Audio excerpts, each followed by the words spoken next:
Miguel, ¿verdad? Y al cual ya pues no hace falta presentar y le cedo la palabra, no sin antes decir que me van a permitir que al final de la intervención de Miguel Ángel presente una pequeña sorpresa.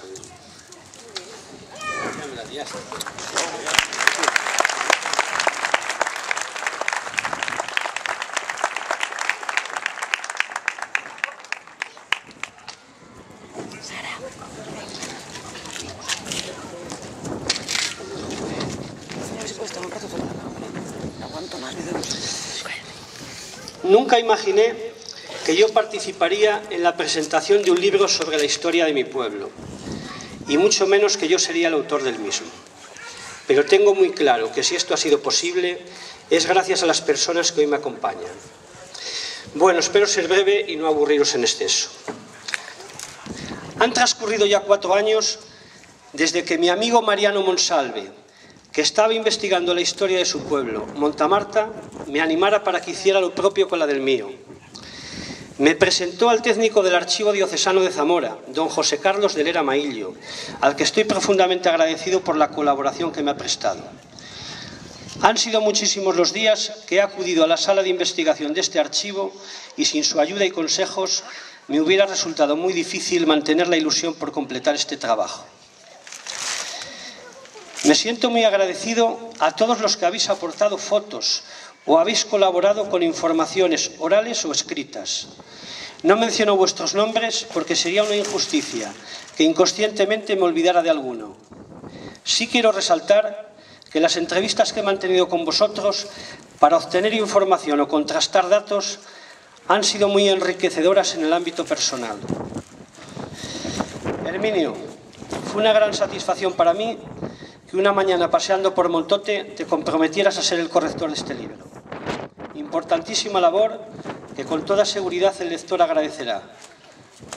Gracias también a Ticharo por completar este trabajo de corrección. Asimismo, doy las gracias a la Fundación Caja Rural y especialmente al Ayuntamiento de Malva y a su alcalde Manuel Masero por apoyar y financiar esta publicación. Y por último, quiero destacar el gran trabajo y esfuerzo que abnegadamente ha realizado Eli. Él es el artífice de que este proyecto haya sido culminado y sin su altruista colaboración esto no hubiera sido posible. Mi más sincero agradecimiento a todos.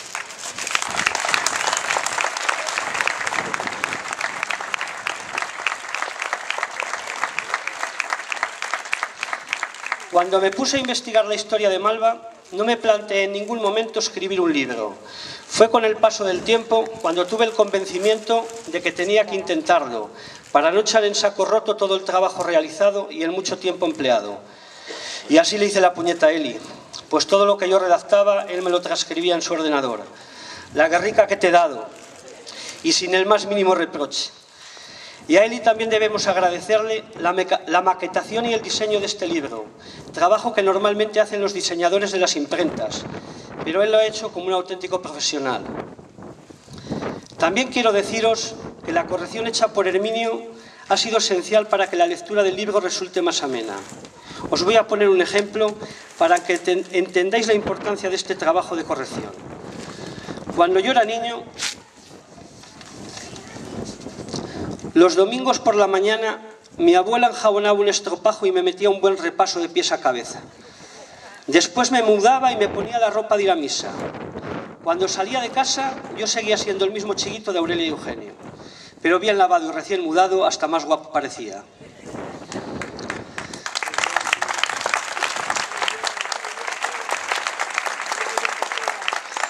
La información para la confección de este libro la he extraído de las siguientes fuentes documentales. Principalmente del Archivo Histórico Diocesano, también del Archivo Histórico Provincial y de los archivos de Simancas, Ayuntamiento de Malva, Colegiata de Toro, Diputación de Zamora, Catedral de León, Catedral de Zamora y del Histórico Nacional de Madrid. Otras fuentes han sido el Centro Nacional de la Memoria Histórica, el Instituto Nacional de Estadística y la Chancillería de Valladolid. Y de hemeroteca he obtenido información del Correo y de la Opinión de Zamora. Y ahora os voy a explicar brevemente de qué trata este libro. Su título es Memorias de Malva y consta de 9 capítulos y 3 anexos, con un total de 456 páginas y 135 fotografías. Bueno, José Carlos ya ha hablado de ello, pero os lo voy a repetir brevemente. El capítulo 1 inicia con un análisis de la geomorfología del término de Malva. A continuación os hablo de la prehistoria, intentando buscar la huella de nuestros antepasados más remotos. ¿Cómo surgió la villa de Malva? Después de la dominación islámica, los reyes de León organizan la repoblación de la meseta con gentes venidas de Asturias, Cantabria y Galicia, y también con mozárabes del sur de la península. El Otero del Tobar fue repoblado con varias familias campesinas, atraídas por las presuras, es decir, la posesión de las tierras para el primero que las labrara. Esto ocurrió a principios del siglo X y a la villa la llamaron Malua. Después hablaré de la agricultura y la ganadería, actividades principales del hombre medieval en la villa de Malua. Y para terminar, un catálogo de los documentos más antiguos. El documento más antiguo donde aparece el nombre de Malva es del año 1098.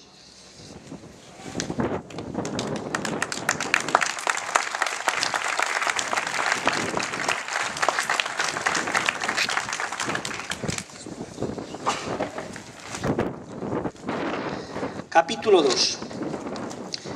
Es un estudio demográfico desde el año 1528 hasta la actualidad, sobre los verdaderos protagonistas de esta historia, los malvariscos. Hablaré de los despoblados, de la crisis de mortalidad por el hambre y la peste, de los censos de población y del catastro del Marqués de la Ensenada, que nos describe cómo era Malva en el año 1751. Y narraré las incidencias de las epidemias del cólera morbo y especialmente de la gripe de 1918, con una relación de todos los fallecidos en Malva por causa de esta enfermedad. En el capítulo 3 os relato las historias de las iglesias de San Miguel y San Juan, y también la de la ermita del Tobar y su imagen. ¿Por qué la Virgen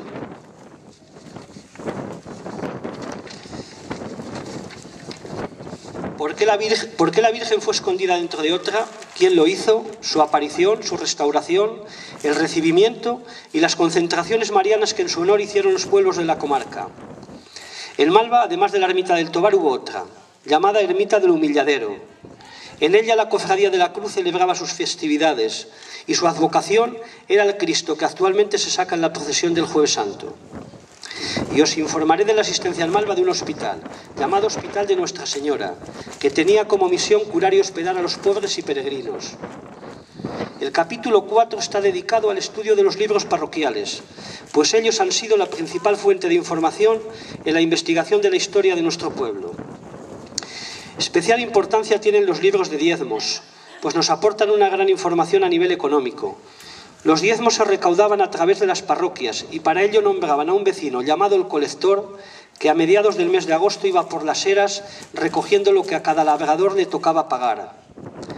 Con los libros sacramentales nos adentramos en el estudio de los bautizos, las bodas y los entierros. Estos últimos serán analizados más profundamente en el subcapítulo dedicado al cementerio y las honras de difuntos, cuya información ha sido extraída de 42 testamentos formalizados por malvariscos en el siglo XVIII. Y por último, analizaremos los libros de las visitas pastorales. Los obispos realizaban visitas periódicas a las 2 parroquias de Malva, con el objeto de verificar el estado de las iglesias y de examinar sus cuentas. Después dejaban anotados una serie de mandatos que eran leídos en la misa del primer día festivo y que tenían como misión corregir las conductas de los malvariscos que a su juicio resultaban escandalosas. En el capítulo 5 hablaré de los propietarios de las tierras. Antiguamente el terrazgo estaba en manos de los grandes potentados y de las instituciones eclesiásticas. Eran las llamadas manos muertas, que no trabajaban las tierras, sino que se las arrendaban a los labradores del pueblo, hasta que en el siglo XIX el Estado desamortizó las propiedades de la Iglesia mediante subastas, que posibilitaron que las tierras del término de Malva pasaran a manos de los particulares. En la Guerra de la Independencia, la vida de los vecinos de Malva se vio afectada de forma muy directa. Se vivieron momentos de gran convulsión, en los que además de sufrir el hambre y la escasez provocadas por la guerra, había que hacer frente a las contribuciones impuestas por los franceses. Y concluiré este capítulo con un estudio de las 11 cofradías fundadas en Malva. En el pasado, la asistencia de las cofradías era fundamental en la vida cotidiana. Estas hermandades fueron fervientes cumplidoras de la vida litúrgica de las iglesias, organizando las festividades religiosas del pueblo. En el capítulo 6 nos adentraremos en la historia del siglo XX. Carlos Collado, hijo del médico que hubo en Malva en los inicios del siglo XX, nos describe cómo era entonces el pueblo en una entrañable carta publicada en el Correo de Zamora. ¿Quiénes y cuántos vivían en aquella época en Malva? En el padrón de 1916 se registran 996 habitantes y en él constan los nombres, las profesiones y el domicilio de nuestros antepasados. Allí podréis encontrar a vuestros padres, abuelos, bisabuelos, contabilizándose todos los habitantes del pueblo agrupados por familias. 4 años antes, Malva alcanzó la cota máxima de población de su historia, 1080 habitantes. Hablaré del ambiente social y político, del asociacionismo agrario y de las infraestructuras de principios de siglo, como la construcción de las nuevas escuelas en el año 1901 y la llegada de la luz eléctrica en 1915. Y por último os contaré cómo funcionaba un comercio en los felices años 20. El capítulo 7 está dedicado a las décadas más convulsas del pasado siglo. Tras la dictadura de Primo de Rivera, se instauró en el año 1931 la Segunda República, época en la que no faltaron las manifestaciones, los mítines y varias huelgas de los obreros del campo. En 1936 estalló la Guerra Civil. El fusilamiento de 7 vecinos de Malva forma parte de la historia más negra de nuestro pueblo, pero si hubo algunos que permitieron que esto ocurriera, también hubo otros que con sus esfuerzos evitaron que fueran más los represaliados. Estas no fueron las únicas víctimas de la guerra, pues otros 6 malvariscos murieron en combate en las filas del bando nacional y otros 3 vecinos tuvieron que hacer frente a los expedientes de responsabilidades políticas. Y tras la inmensa alegría por el fin de la guerra, tocaba volver al diario quehacer y enfrentarse a la cruda realidad. En la posguerra se vivieron tiempos de penurias, hambre, racionamiento y extraperlo. Y en esta época había en Malva un juzgado comarcal que administraba la justicia de una comarca judicial comprendida por 14 pueblos. En el capítulo 8 describiré cómo se realizaban las faenas agrícolas hace 50 años y el inicio de la modernización y la implantación en Malva de nuevas infraestructuras, como la línea de autobuses Abezames-Zamora, la inauguración de la panera comarcal, el abastecimiento de agua corriente por mediación de 3 fuentes, con abrevaderos para el ganado, la puesta en funcionamiento del servicio telefónico y en el ámbito agrícola la implantación de la concentración parcelaria. En esta época, Malva sufrió el éxodo de la emigración, perdiendo más de 300 habitantes en la década del 60. Y este descenso demográfico originó la disminución de la población infantil y la consiguiente clausura de las escuelas del pueblo. Y tras la dictadura se formó la primera corporación democrática, con Manuel Morillo como alcalde. En las elecciones de 1987, la coalición entre el CDS y el PSOE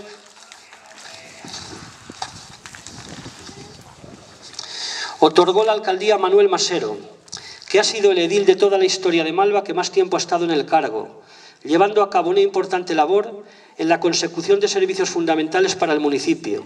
En este capítulo analizaremos ampliamente sus 24 años de alcaldía. Concluye el capítulo con una relación de las autoridades de Malva en el siglo XX. En el capítulo 9 y último narraré la historia de la Cofradía de la Virgen del Tobar y la evolución que a lo largo de los años ha tenido el acto litúrgico más importante de nuestra Semana Santa, la procesión del Jueves Santo. Su origen se remonta a principios del siglo XVI, por lo que actualmente estamos en el 5º centenario de la tradición religiosa de mayor relevancia en la historia de Malva. Haré un merecido reconocimiento a un lugar entrañable, actualmente conocido como La Fuente, pero que antiguamente tenía un bonito nombre, la Fuente de las Gavias. Y no podía dejar sin mencionar una de las tradiciones más arraigadas en la historia de los pueblos, el mondongo. Y para terminar el libro, como epílogo, un homenaje a mi familia, el chocolate. Este libro, además de estos 9 capítulos, tiene 3 anexos. El anexo número 1 es un importantísimo, amplio y pormenorizado trabajo de la toponimia de Malva. En él se describen los nombres de todos los pagos del término y el estudio de su origen, evolución y razones de su significado. El anexo número 2 Es un glosario de localismos y vulgarismos, es decir, esas palabras que utilizamos coloquialmente y que quienes no son de Malva apenas las entienden. El anexo número 3 ha sido agregado a última hora, cuando el libro ya estaba escrito, y fortuitamente hallé una valiosísima documentación entre la cual se encontraba un libro de gran trascendencia en la historia de la Cofradía de la Virgen del Tobar. Y por último, no puedo dejar de nombrar y dar las gracias nuevamente a quienes pedí colaboraciones escritas y que son los siguientes: Federico Domínguez, Geomorfología del término de Malva; José Ángel Vega, Actos protocolarios de la Cofradía del Tobar; Eliodoro Álvarez, El día de la fiesta; José María García, Esas comunicaciones; José María Calvo, de Maestro en Malva; y Herminio Álvarez, en el anexo número 1, Aproximación a la toponimia de Malva. Concluyo. Por su rigor histórico, lo que he pretendido en este trabajo es que el libro tenga una labor formativa e informativa. Pero si además de ayudaros a conocer la historia de Malva, os gusta y os entretiene, estaré doblemente satisfecho. Buenas noches y mi enhorabuena a los quintos del 51.